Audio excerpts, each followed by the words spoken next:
Well, I wanna learn how to draw environment concept art and how to draw landscapes. Hi, I'm Emmy. I decided to give myself a challenge. Basically, I wanna practice more and at the end, see what would be the final artwork. My plan is to make 10 sketches, and for each one, I'm gonna set myself a limit of 10 minutes. But wait. I run. Yeah, you try. Run.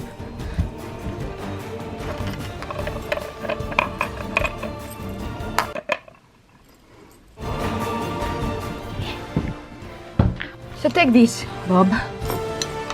Take it. Take it. Good. My inspiration for this came from the God of War game, especially the last one, Ragnarok. At first, I started it last time, 5-minute sketches, just to get ideas flowing. For me, just starting and deciding what to draw was always one of the harder parts. So I started with the hope that this challenge will finally help me with that. Usually while learning, I prefer looking at other artists with more professional work. That way, I think I can better motivate myself and find references. At least at this stage, where I'm just exploring ideas and compositions. I mean, now I can tell it was a good warm-up, even if I couldn't get anything in place. I didn't have time and I got stuck in a loop of just thinking about the same thing in a different ways, which didn't really work out, so I went back to my original plan. Now I set a timer on 10 minutes for each sketch. I like the whole concept of setting yourself some kind of limitation. Just find anything and adopt it in your workflow. Time, for example, is making you work faster, so you can't really get stuck in those details. The whole point of that is to explore and maybe make some decisions that you usually wouldn't.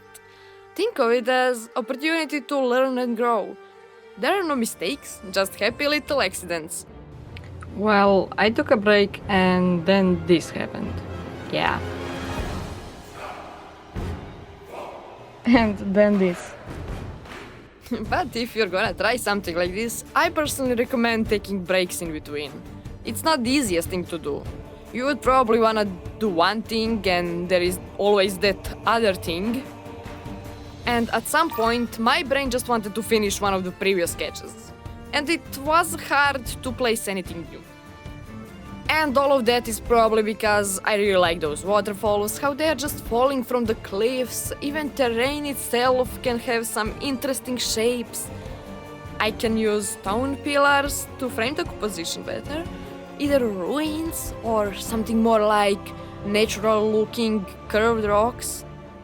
I'm disappointed because I have no time to implement a lot of vegetation also, especially some huge trees.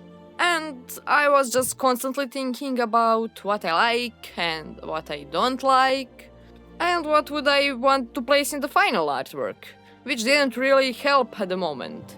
And I needed to keep reminding myself that I'm willing to try different approaches. So I didn't look in my sketches for like a day, and now when I look at them, I like this last one a lot. Even if I thought I would prefer something more closer to the shot, something more like swamp and a lot of foliage. I mean, I can still put some in the foreground, but this wide empty space and ruins are just perfect. Yeah, so I just took that sketch as a base and started working on my final piece. And already I can't wait to see how it's gonna look after 10 hours of me just drawing. And I have something very special to make with it at the end. And you know what? Bob is gonna help me with that. Right, Bob? What? So why did I choose specifically God of War? Well, at first I think it's awesome, of course. And this game actually got me pretty interested in learning more about Norse mythology. Even if Kratos doesn't actually exist there. I loved the ending, honestly, to the entire series, and I couldn't think of a better ending to this massive journey Kratos took since he was just a Spartan soldier. He changed a lot, and raising Atreus to not be like him might be just him trying to make up for his own past, but Ragnarok is very much a game about Atreus as it is about Kratos.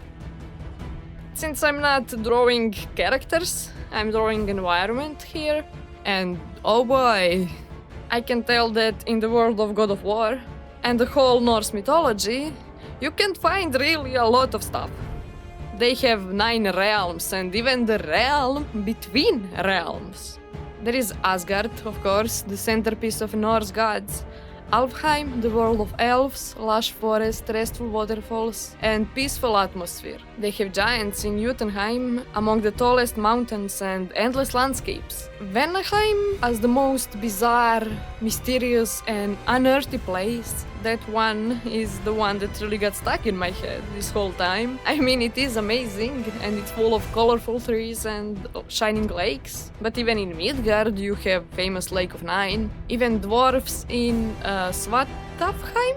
A lot of shapes and forms, machines and objects that are literally defined as impossible. And they also made the whole new realm, which is actually a maze that constantly rearranges itself when somebody enters. Besides all of those, you have also a land of prehistoric fire and blistering heat, Muspelheim, full of lava flows and volcanic ash clouds. And of course, Helheim.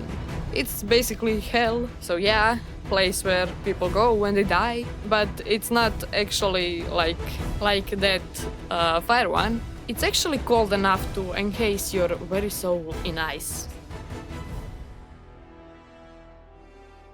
And all of those are interesting and filled with their own stories.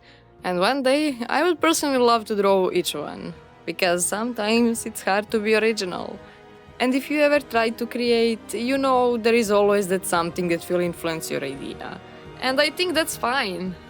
But that's why stories and imagined places like this are so great. Mythology is part of us humans and part of our history. We perceive in our way, we create our interpretations of stuff that we don't understand. And that's how the whole new worlds are created. So yeah, this challenge helped me not only from technical perspective, but also, I can tell, in every other perspective. And when it comes to learning new skills, hell yeah, it takes time. But it can be fun.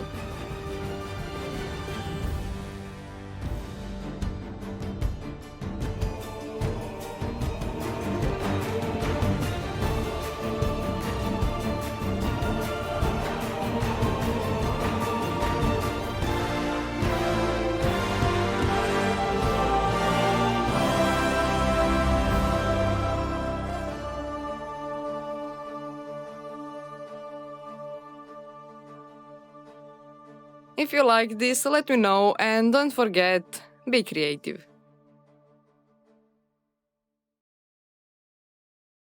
I can hide no longer. I like you.